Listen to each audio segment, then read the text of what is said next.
Silence complicity. Redacted dog. The Epstein files just dropped a bombshell that the mainstream media is desperately trying to bury. New documents revealed that Donald Trump was actively cooperating with police about Jeffrey Epstein 20 years ago, calling Ghislaine Maxwell pure evil and telling cops, "Thank goodness you're stopping him." Meanwhile, Democrats who screamed about investigations for years have been mysteriously silent about the FBI redactions. And why? You see, this completely destroys the left's narrative about Trump and Epstein. For years, they painted Trump as complicit. But these documents prove he was helping law enforcement from the very beginning.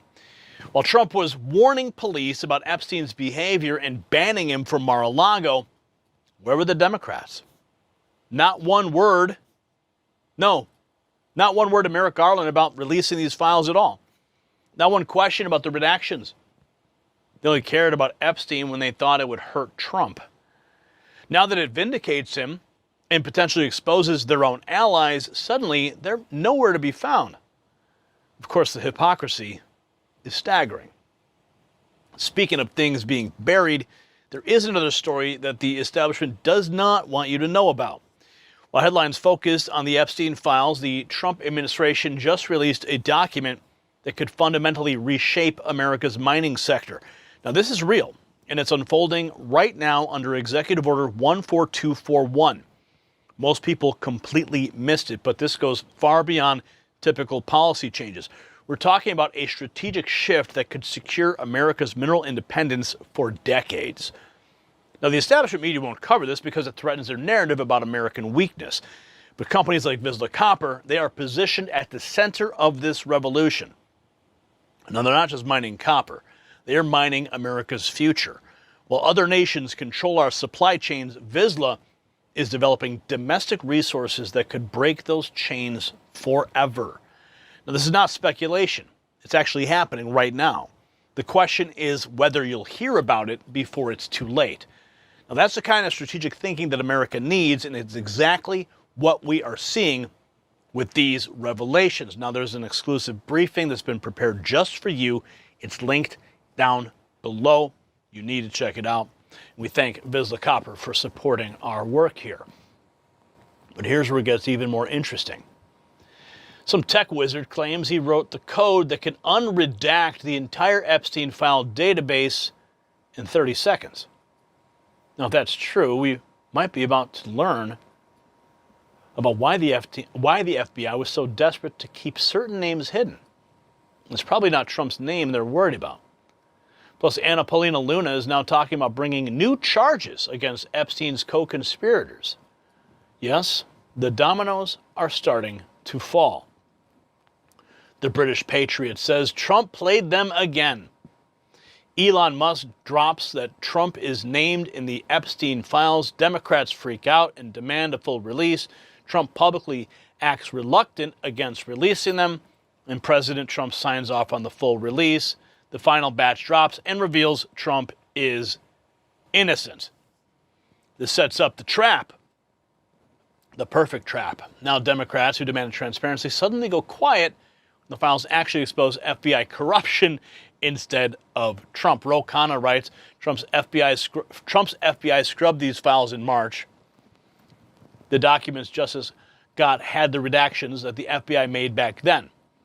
This is a violation of Massey and My Epstein Files Transparency Act. They need to unscrub the FBI files so we know who the rich and powerful men are.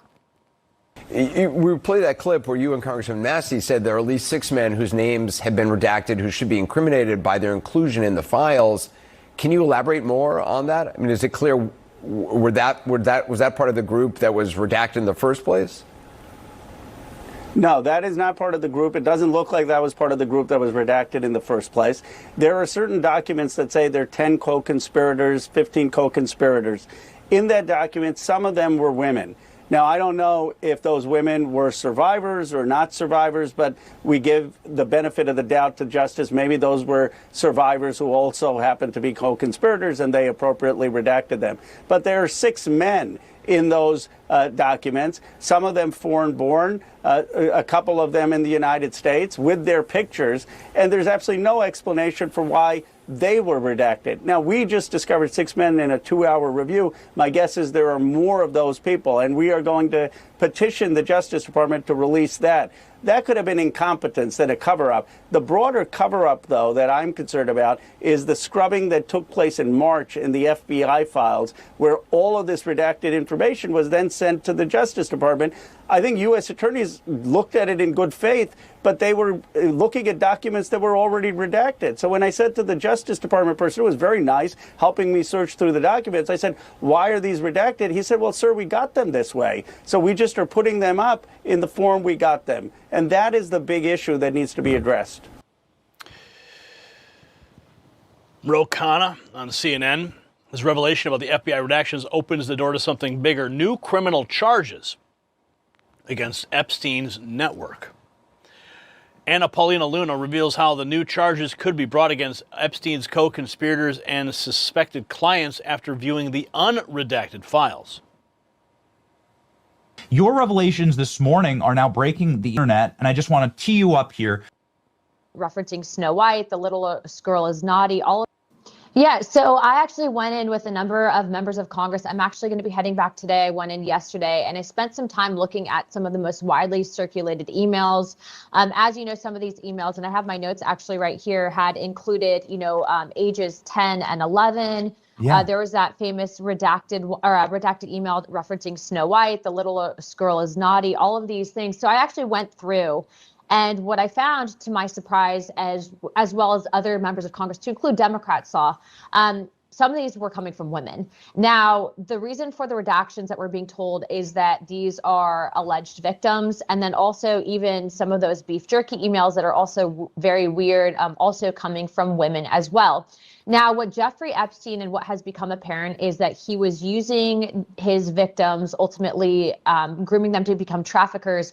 But at a certain point, I think it begs the question, if you are knowingly, as an adult, engaging in potentially the trafficking, maybe even more nefarious acts with children, potentially resulting in bodily harm, etc., at what point do you no longer become a victim and are now a co-conspirator?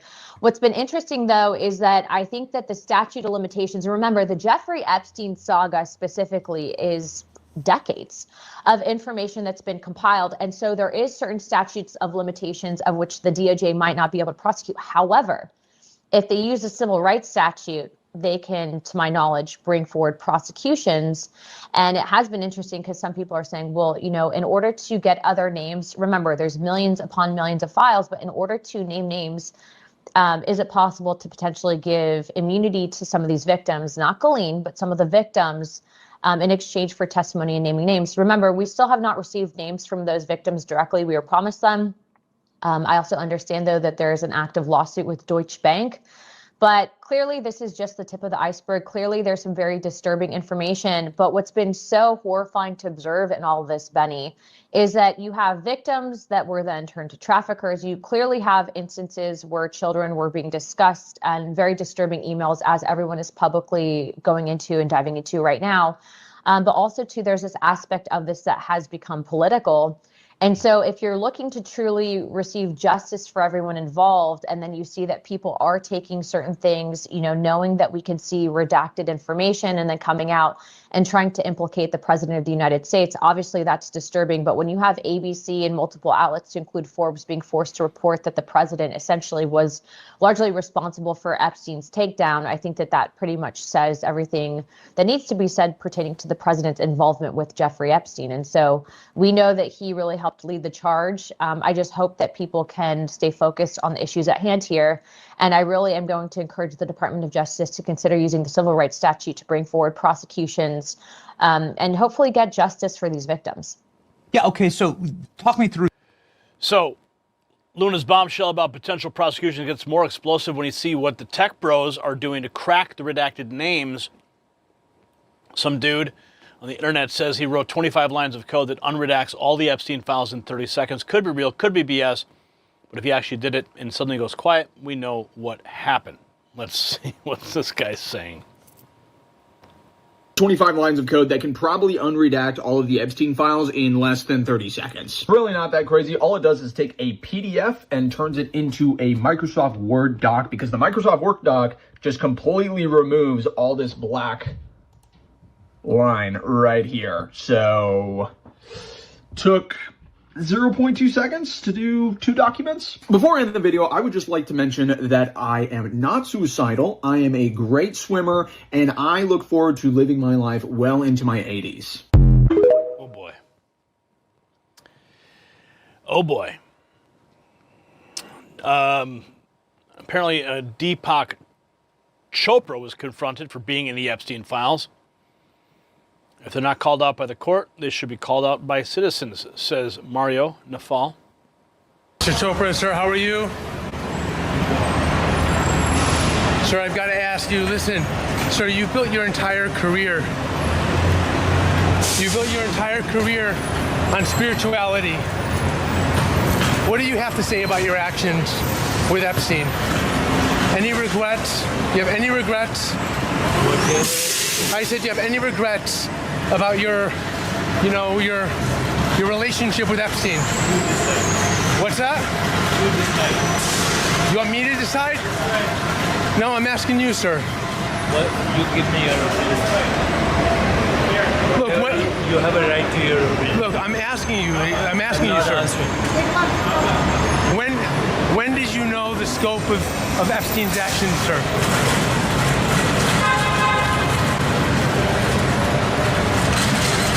And why did you keep the relationship going for so long? Is there anything you could say? Mr. Chopra, anything at all? Sir, you had a relationship with him after 2008, after his conviction. Is there anything you can say about that at all, sir? You do your own work and find out. I am. I'm asking you. I'm coming right to you, sir. I'm not answering. Oh, well, I'm asking. You don't have to answer. I'm not answering.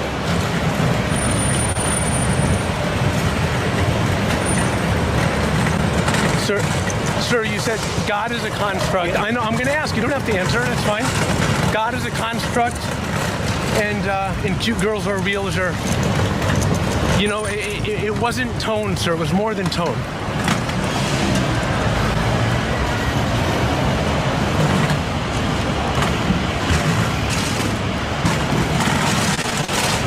More and more people being confronted about their relationship with Epstein, but that amateur coder's claims leads us to the smoking evidence that completely vindicates Trump's role. CBS Evening News. Epstein files released 11 days ago now and still generating new headlines. Among the latest is a document showing that in 2006, President Trump spoke with Palm Beach police about their investigation of Epstein, saying, quote, "Thank goodness you're stopping him." Here's Justice correspondent Scott McFarland. A newly surfaced record in the Epstein files alleges Trump told a Palm Beach police chief 20 years ago about Epstein, "Thank goodness you're stopping him. Everyone has known he's been doing this." And that he was around Epstein once when teenagers were present, but got the hell out of there. That contradicts Trump's claim he was unaware of Epstein's crimes. What did Jeffrey Epstein mean in his emails when he said you knew about the girls? I know nothing about that. The White House press secretary could not answer if the account was true. Look, it was a phone call that may or may not have happened in 2006. I don't know the answer to that question. What I'm telling you is that what President Trump has always said is that he kicked Jeffrey Epstein out of his Mar-a-Lago club. Thank you, Chairman Moran. Trump's Commerce Secretary Howard Lutnick was also pressed today on his past with Epstein. We had lunch on the island. That is true, for an hour, and we left with all of my children, with my nannies and my wife. Lutnick acknowledged he traveled to Epstein's island in 2012, despite earlier claims he'd cut ties in 2005. I don't recall why we did it, but Mr. Secretary. Wow. Lutnick getting grilled. I don't recall why we did it. I'm sure we'll have some more answers, but CBS accidentally proves Trump was helping law enforcement, which explains why creative minds are now turning this into viral content. Epstein files got vibe coded into DataViz app on Replit. One bro just turned the entire document into an interactive conspiracy web. The global impact spreading like wildfire, but here's where it gets political. Watch Trump's new AG dropping the hammer. The Epstein files have created waves around the world prompting apologies and resignations. What are the links to Germany and the government looking into potential wrongdoing? Here is Pam Bondi. You know, all they want to do, the American people need to know this. They are talking about Epstein today. This has been around since the Obama administration. This administration released over 3 million pages of documents, over 3 million, and Donald Trump signed that law to release all of those documents. He is the most transparent president in the nation's history. And none of them asked Merrick Garland over the last 4 years one word about Jeffrey Epstein. How ironic is that? You know why? Because Donald Trump, the Dow right now is over, the Dow is over $50,000. I don't know why you're laughing. You're a great stock trader, as I hear, Raskin. The Dow is over 50,000 right now. The S&P at almost 7,000. And the NASDAQ smashing records. Americans' 401ks and retirement savings are booming. That's what we should be talking about. We should be talking about making Americans safe. We should be talking about, what does a Dow have to do with anything? That's what they just asked. Are you kidding? Mr. Jordan, Mr. Jordan. Committee will be in order. Mr. Jordan, am I going to get an extra 45 seconds added to my time? The committee will be in order. The time belongs to the gentleman from Texas. Ms. Bondi, the Attorney General can respond. Thank you. The Dow has shattered 50,000 for the first time. This is crazy. They said it couldn't be done in 4 years, yet President Trump has done it in 1 year. National median rents have fallen to a 4-year low, thanks to Donald Trump. That's why they want to focus on Epstein and our most transparent president in the nation's history. The murder rate, as I said, has plummeted to a 125-year low, thanks to Donald Trump. For an unprecedented 9 straight months, there were 0 illegal border crossings at the southern border. So she is moving on to the greater things that the Trump administration is doing, despite the persistence to try to nail Trump to the wall. Her accusation about Democrat hypocrisy sets up the final revelation that Trump was not cooperating, wasn't just cooperating, he was actively hunting Epstein's network. New Epstein document, Trump was contacting police about Ghislaine Maxwell. This document really shows is that Donald Trump, even though he wasn't contacting the federal government, he was contacting the police, and he was making, very clear that he had some concerns about the way that Ghislaine Maxwell was behaving. He described her as pure evil, and I think that it just goes to show that way far back, even in the height, whenever investigators were really just starting to look into Epstein back in around 2005, 2006. It was something that Donald Trump, he had on the top of his mind that he didn't want to be around this guy. And I just think that that's a excellent little bit of information that the public is getting out there, because it's really showing that the president has, since the very beginning, as soon as he knew more about Epstein's interpersonal life, that was something that he did not think belonged around his properties or Mar-a-Lago. So I think that was very interesting to see that come up. Sure. Remarkable that the big news organizations in this country just keep feeding that narrative, though. Trump's name is in the documents. Trump's name is in the documents. And so what? Not in any tawdry way, not in any illegal way, not in any way other than what we just saw here, where he was helping the investigation along. I'll give you the last word. Yeah, it's something that at this point, being merely named or mentioned in the Epstein documents, if you're someone that cares about the subject, but you're still on that elementary level tear saying, oh, someone's name is in the documents. I got news for you. There's a lot of people's names in the documents. Even my name shows up in the documents, albeit it's a different context because I'm a journalist and there's different DOJ records that come up there. But it's a big dragnet is the point. And that's why there's so many things out of context. But I will say on the actual investigation onto, perpetrators or potential co-conspirators, things like that, Bondi did give us a little nugget of information that I think is important to leave off on. She did say we have pending investigations in our office without getting into any specifics, but just said that there are some pending investigations.